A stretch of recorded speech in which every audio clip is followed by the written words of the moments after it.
तुम्हाला माहीत आहे का, देऊळ बंद 2 या चित्रपटासाठी मोहन जोशी यांनी नकार दिला होता. कारण त्यांना पॅरालाइज झाला होता आणि पॅरालाइज झाल्यामुळे त्यांना चालता येत नव्हतं, बोलताही येत नव्हतं. ते फक्त 2 पाऊल चालून बसायचे. त्यांना काहीच करता येत नव्हतं. त्यावेळेस प्रवीण तरडे म्हणाले, देऊळ बंद या चित्रपटामध्ये तुमची स्वामींची भूमिका लोकांना खूप आवडली होती. मला या देऊळ बंद 2 मध्ये सुद्धा तुम्हीच हवे आहात. त्यानंतर मोहन जोशी म्हणाले, चित्रपटामध्ये काम करणं मी सोडून दिले असं समज. त्यावेळेस प्रवीण तरडेंनी हार न मानता त्यांना म्हणाले, मी किती वर्ष थांबू ते सांगा. मला या चित्रपटामध्ये तुम्हीच हवे आहात. त्यानंतर मोहन जोशींनी तोंडामध्ये पेन्सिल ठेवून बोलण्याचा सराव केला.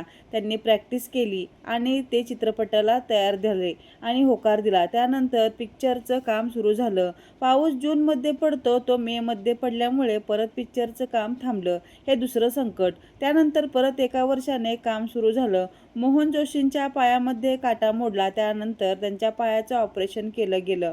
परत पिक्चरचं काम थांबलं. परत 4 महिने रखडले गेले. एखाद्या कष्टानं पिक्चर तयार झालेला आहे. मोहन जोशींना पॅरालाइज झाला होता, तरी त्यांनी सगळ्या गोष्टी बाजूला सारून पिक्चरमध्ये काम केले.